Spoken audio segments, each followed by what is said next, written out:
자, 안녕하세요. 반갑습니다. 저는 공부 엔진에서 국어를 담당하고 있는 안동균이라고 합니다. 자, 이렇게 만나 뵙게 되어서 우리 주제, 그죠, 여러분들? 예비고1, 아이고, 이렇게 처음부터 기침이 나오네요.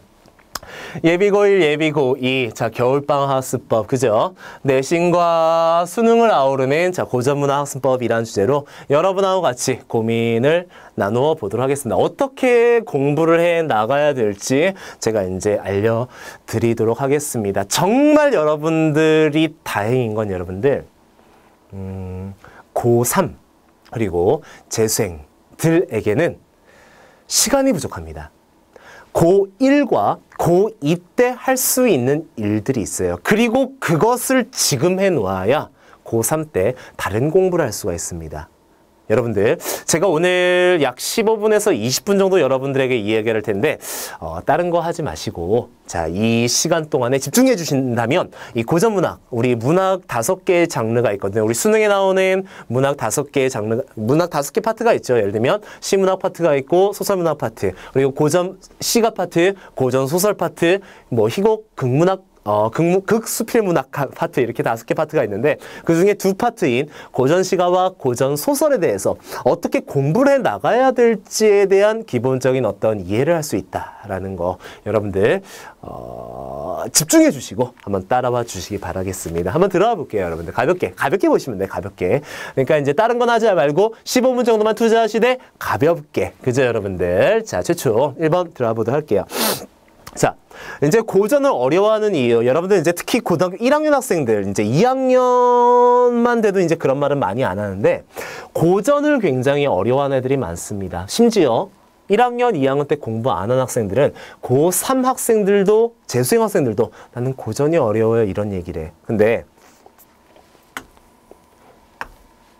요 말 자체가 성립하는 말이 아닙니다. 고전은 쉽습니다. 고전은 무조건 쉬워요. 자, 여러분들, 문학은 크게 무엇과 무엇, 물론 여러 가지 장르 구분법이 있지만 크게 무엇과 무엇으로 나눌 수 있냐면 당연한 이야기죠. 현대문학하고, 그죠 여러분들, 고전문학으로 나눌 수가 있어요. 현대문학이 있고 그리고 고전문학이 있을 겁니다.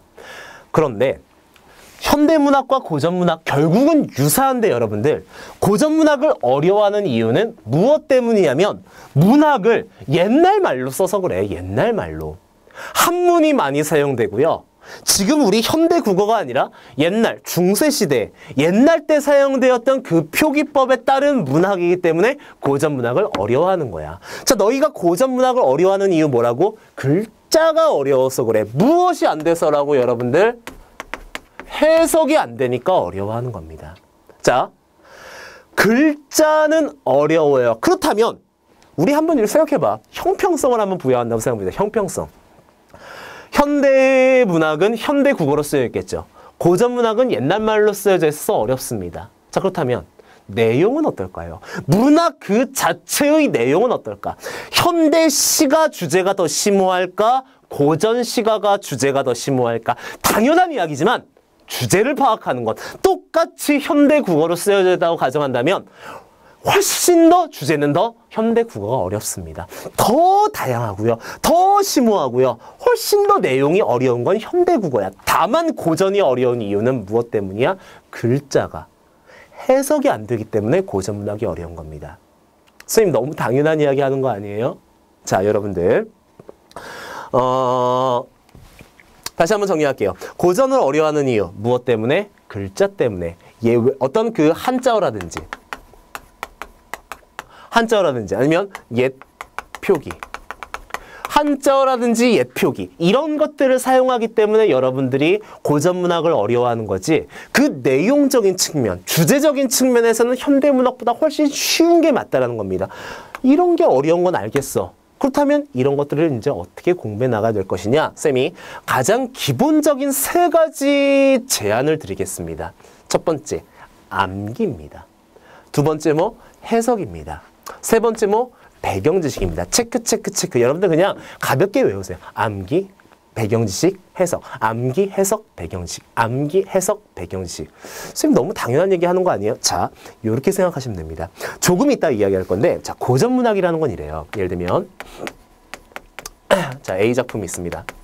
그리고 자, A 작품이 있어요. 자, 선생님 몇 년생일까요, 여러분들? 몇 년생 구체적으로 맞추라는 게 아니라 선생님도 몇 세기에 태어난 사람이냐면 21세기에 태어난 사람이에요. 그런데 선생님도 한문 잘 모릅니다. 선생님도 한문 잘 모르고 선생님도 옛 표기에 익숙한 사람은 아니에요. 그런데 수능이나 내신에 나오는 고전문학을 해석하는 데는 큰 무리가 없어. 그 이유가 뭐냐면 여러분들 요 도식을 이해하세요.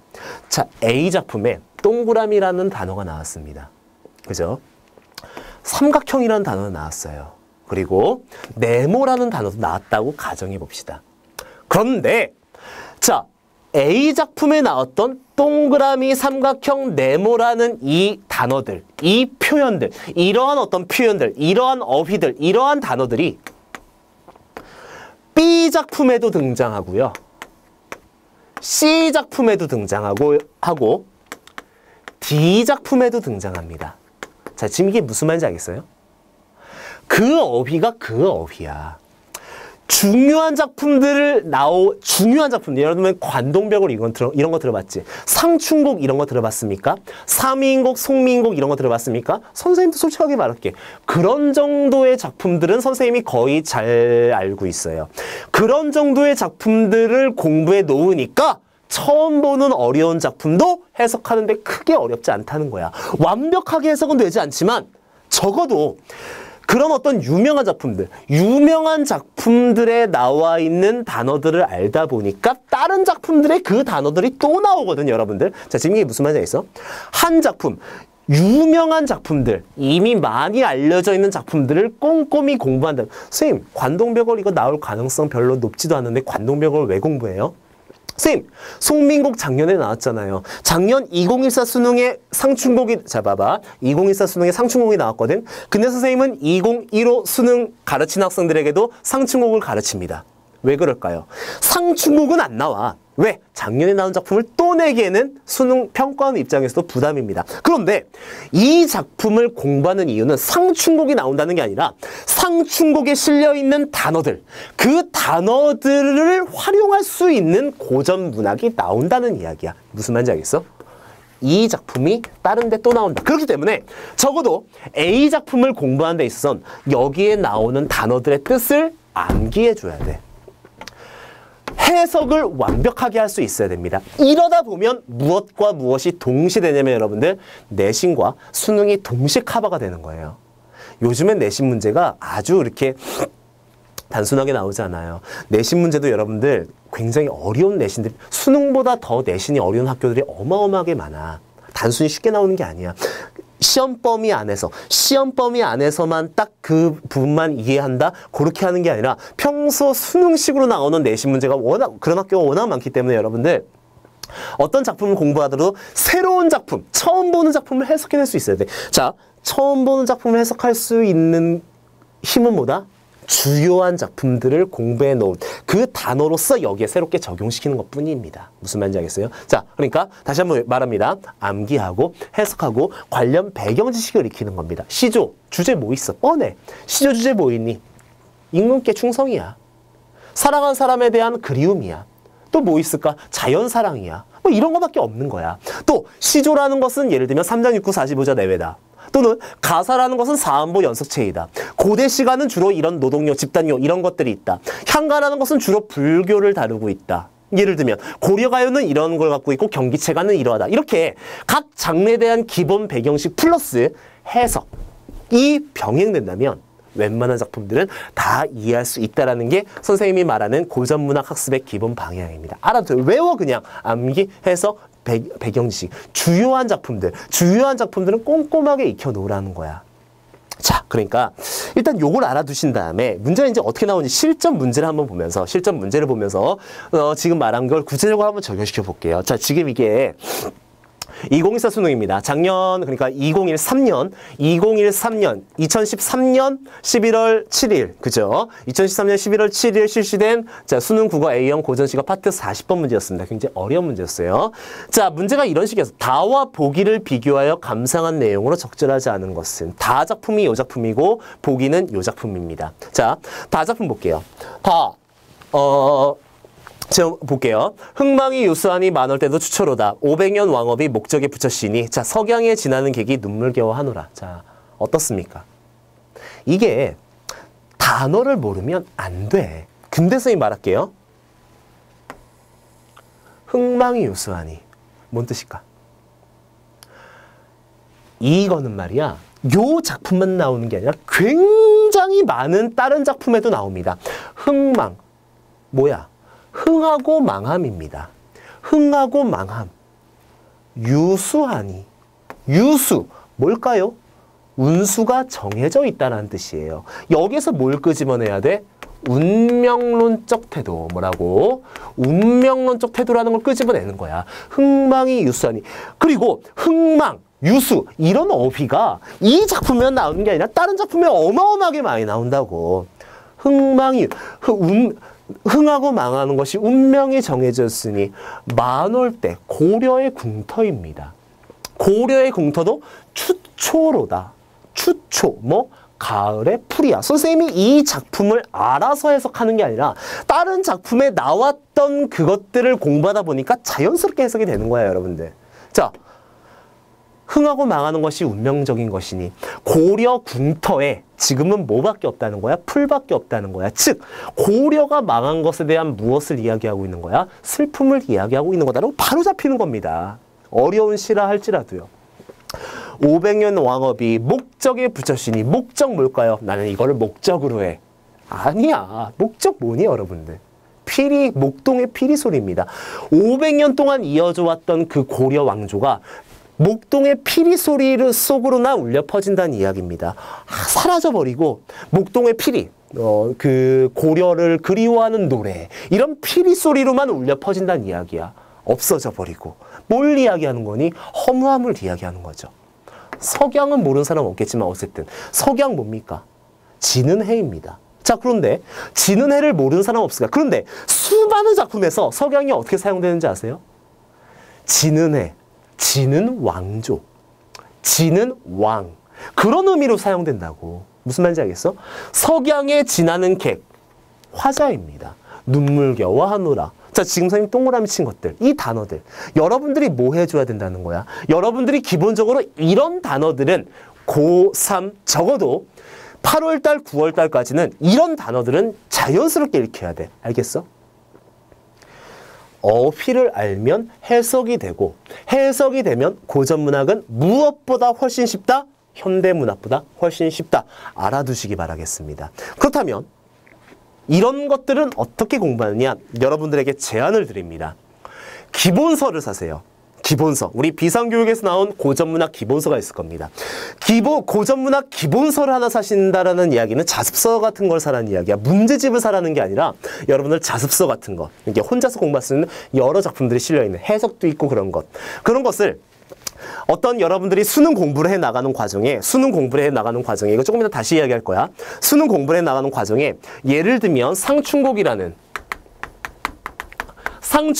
작품이 어떤 문제집에 실려 있어요. 상충곡이라는 작품이 문제집에 실려 있다. 그러면 그 발췌된 부분만 보는 게 아니라 상충곡을 찾으세요. 그 자습서에서. 그 해설서에서 상충곡을 찾은 다음에 전문을 한번 가볍게 훑습니다. 외우라는 게 아니라, 지금은 외우라는 게 아니라 고1, 고2들은 아직은 외울 필요 없어. 전문을 가볍게, 홍진의 묻힌 분내, 인해생이 어떤 거 쭉쭉 나오거든요. 오른쪽에 현대어풀이가 있을 거야. 현대어풀이 보면서 아, 이게 이런 뜻이구나. 아, 이게 이런, 아, 홍진이라는 건 붉은 먼지구나. 붉은 먼지라는 건 속세를 말하는 거구나. 아, 끄덕끄덕 하면서 그냥 넘어가는 거야. 그걸 가볍게 읽어줘. 그렇게 읽어준 다음에 차례로 돌아갑니다. 그 자습서에 차례로 들어가서 뭐 상충곡이 있고 밑에 송미인곡이 있고 송미인곡 뭐 상충곡이 101페이지, 송미인곡이 103페이지 이런 식으로 있겠죠. 이럴 때 상충 옆에다가 정자 하나 거나 한 번 공부했다는 뜻입니다. 무슨 말인지 알겠어요? 그 다음에 송미인곡 한 번 공부했어. 그러면 그러니까 문제집에 발췌된 부분만 공부하라는 게 아니라 전체적으로 훑어보라는 거야. 전체적으로 훑어본 다음에 한 번 공부했으면 정자 한 번. 그 다음에 문제집 풀다 보면 상충곡 또 나오거든요. 두 번째. 송민곡 또 나와.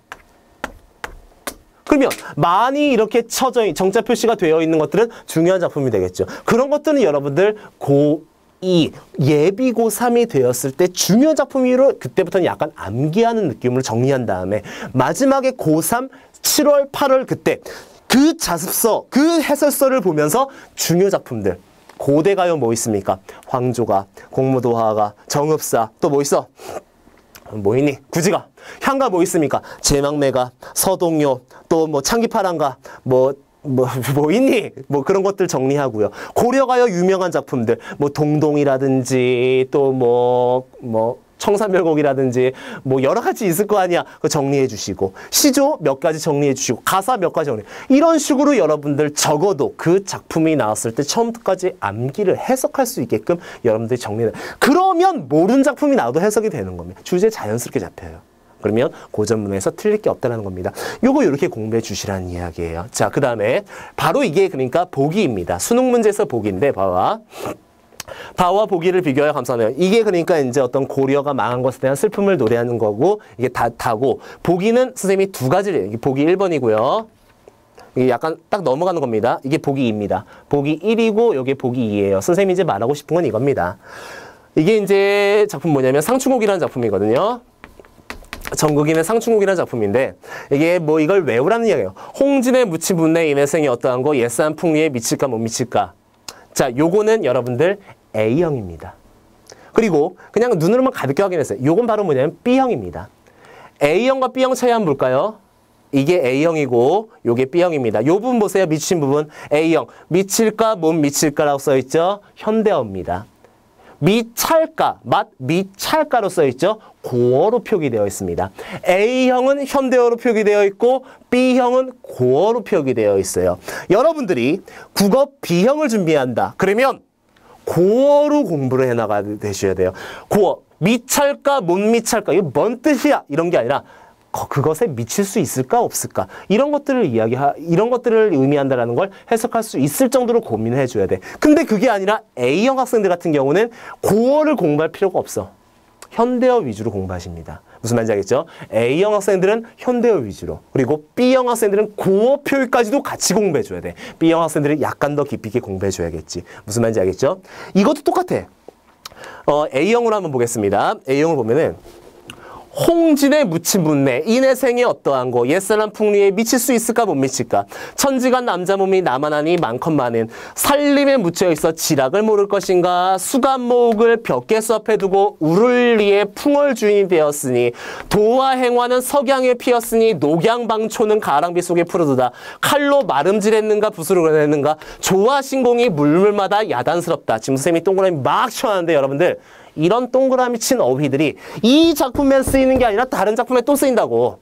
이걸 공부해 놓으면 다른 작품 공부하는데도 도움이 된다는 이야기입니다. 하나를 공부해도 적어도 유명한 작품들, 주요 작품들은 처음부터까지 완벽하게 정리할 수 있도록 정리해 놓아야 돼요. 근데 이거를 고3 때 하면 늦다고. 언제 하라고? 고1, 고2 때 하는 겁니다. 고1, 고2 때 해야 고3 때는 응용력이 생겨요. 알겠습니까? 자, 문제는 이렇게 나와요. 다와 보기 모두 동일한 음보율을 사용하여 리듬감 살리고 있다. 자, 다는 뭐냐면 시조예요. 보기는 뭐냐면 가사입니다. 시조 4음보입니다. 가사 4음보입니다. 그래서 동일한 음보율을 사용하고 있다. 맞는 설명 되는 거예요. 뭐가 필요하니? 갈래에 대한 뭐가 필요하니? 배경지식이 필요하지. 기본적으로 갈래에 대한 배경지식 오래 걸리지 않습니다. 하루만 강의 들어도 모든 갈래 다 정리될 수 있어요. 두 번째, 다는 보기와 달리 이질적 공간을 대비하여 주제를 들어. 이질적 공간이란 말은 무슨 말이야? 질이 다른 공간. 그러니까 뭔가 좀 함축적 의미가 다른 공간이죠. 보기 보자. 보기 보면은 홍진에 묻힌 분내라고 그러고 살림에 묻혀 있다라고 이야기합니다. 홍진은 어디냐면 속세예요. 살림은 어디냐면 자연이야. 홍진과 살림 반대입니다. 보기가 오히려 이지적 공간을 대비하여 주제를 드러내고 있는 거죠. 그렇기 때문에 다 몇 번 골라줘? 2번 골라주는 겁니다. 너무 쉽게 나오는 거예요. 너무 쉽게 나오는 거야. 근데 이 문제 틀린 학생들이 되게 많았어. 침울한 분위기. 아까 나라 망했다고 그랬죠. 고려 망했다고 그랬잖아. 침울한 분위기 맞는 겁니다. 들뜬 분위기 막 즐거워하고 있거든요. 상충곡. 석양은 화자의 정서. 진은혜. 슬프잖아. 배경, 보기의 석양은 상충곡, 봄을 즐기는 노래예요. 봄을 즐기는 노래 석양, 경치를 돋보게 한다. 어우 즐거워, 어우 아름다워. 5번 보자. 다는 화자가 혼잣말하는 방식으로. 이런 거는 이제 뭐냐면 그 문학 전반. 단순히 고전 문학에 대한 게 아니라 문학 전반적인 측면. 혼자서 말하는 것은 무엇인지. 청자에게 말을 건네는 거 요건 3가지 있거든요. 예를 들면 뭐가 있겠어? 말을 건네는 방식이라는 건데 결국 청자가 있어야 돼. 그리고 또 어떤 사람 불러야 되고 그런 어떤 요건들, 이 문학 전반에 대한 개념들이 잡혀 있어야 되는 겁니다. 알겠죠, 여러분들? 여기서 보기 같은 경우는 뭐 하고 있습니까? 보기에서 홍진에 묻힌 문네. 무슨 뜻이야? 홍진에 묻혀있는 사람들아. 홍진에 묻혀있는 사람들아 라고 뭐 하고 있어? 부르고 있어. 부르고 있으면 말을 건네는 방식이야. 근데 다는 부르고 있지 않거든. 그렇기 때문에 혼잣말 하는 건 맞습니다. 독백입니다, 독백. 그러니까 5번도 맞는 셈이 되는 거죠. 이렇게 문제 풀리는 거야. 자, 그래서 정리하겠습니다. 4번 해가 마지막입니다. 고전문학 만점을 위한 구체적. 이거는 비단 운문만이 아니에요. 산문도 똑같아요. 산문도 비슷해. 여기 쓰인 어휘가 여기에 또 쓰여. 어휘들을 알아야 돼. 어휘들을 알고 해석이 되고 그 갈래에 대한 고전소설이면 고전소설, 가전체 문학이면 가전체 문학. 또 뭐 있습니까? 설화면 설화. 이런 것에 대한 기본 지식이 있어야 문제를 풀 수 있는 겁니다. 고전문학의 전체적인 흐름을 이해해라. 고대가요가 생기고요. 그 밑에 향가가 있고요. 그 다음에 고려가요와 경기체가로 나뉘고요. 그 다음에 그것이 어떻게 이어지고요. 시조문학, 가사문학, 민요문학, 한시, 여러 가지 악장 이런 것들을 흐름을 이해하시고 갈래별 기본 지식을 철저하게 익히시는 건 당연하고요. 자, 주요 작품들을 철저하게 학습해라. 이게 너무 중요한 겁니다. 이게 되면 뭐가 될 수 있다? 무엇으로 이어질 수 있다? 낯선 작품으로 이어질 수 있다는 이야기. 무슨 말인지 알겠니? 주요 작품들을 해놓으면 낯선 작품도 된다는 이야기야. 왜? 나오는 어휘, 나오는 표현, 나오는 어떤 그런 것들이 다 유사하기 때문입니다. 여기에 삼각형 나오면 여기도 삼각형 나와. 여기에 동그라미 나오면 여기도 동그라미 나오는 겁니다. 됐습니까? 아까 어떻게 공부하라고? 기본서를 쓰세요. 기본서를 사신 다음에 문제 풀 때마다, 그러니까 다른 문제집 말하는 거예요. 수능 문제라든지 아니면 문제집, 이런 어떤 뭐 학원이든 어디든지 간에 여러분들이 문제를 풀고, 여기 요만큼 상충곡이 나왔다? 그럼 상충곡 전문 한번 찾아볼까? 상충곡 전문 한번 찾아본 다음에, 시조가 뭐가 나왔다? 시조가 뭐나, 그 시조 한번 찾아본 다음에, 현대풀이 이렇게 나왔구나. 한번 본 다음에 차례에다가 체크 하나 해주기. 무슨 말인지 알겠죠, 여러분들? 체크해 주신 다음에 또 뭐 나중에 고3 7월달, 8월달 됐을 때 쫙 정리하기. 그러면 여러분들 고전문학에 대해서 절대 어려울 사항 없습니다, 여러분들. 그래서 이제 우리 공매진에서 여러분들 고전문학과 관련해서 무료 특강을 준비했습니다. 선생님이 앞으로 한 4강 정도 걸쳐서 이거 돈 내라는 거 아니야. 돈 내라는 거 아니고요. 무료 특강을 이제 준비할 거예요. 그래서 여러분들 이제 신학기 때 이제 무료 특강 어떤 식으로 공부해야 될지 주요 작품들을 어떤 급으로 정리해야 되는가. 그러니까 선생님이 4시간 동안에 모든 작품을 정리할 수는 없겠지. 혼자 공부할 수 있는 방법과 관련해서 여러분들 고전문학 어떻게 이제 접근해야 되는지에 대한 무료 특강을 진행할 테니까 관심 있으신 학생들은 좀 따라와 주시고요. 어쨌든 자, TCC 고전문학을 공부하는 방법에 대해서 선생님이 약 15분, 한 20분 됐나요? 20분 정도 선생님하고 이야기를 나눴으니까 틀린 말 아닙니다. 틀린 말 아니고요. 재수생들이나 고3 학생들 보면은 나중에 후회 많이 해요. 문제 풀 것도 많은데 이거 언제 정리하고 있어요? 이거 언제 정리하고 있어요? 맞아, 그때 그거 정리하는 시간이 아니야. 감을 올리고 문제 풀고 그래야 될 시간인데 고전문학을 정리하고 있는 거 슬픈 일입니다, 여러분들. 고1, 고2 때 많은 작품들에 대해서 하다못해 훑은 느낌이라도 고3 때 관동벽을 보면은 대충은 알아. 3인고 대충은 알아. 예를 들면 뭐 있습니까? 연행가 대충은 알아. 일동장유가 들어는 봤어. 한 번 정도는 읽어봤어. 이런 느낌은 나와야 된다는 거야. 그래야지 안정적으로 1등급 맞을 수 있는 겁니다. 알겠습니까? 수고하셨습니다.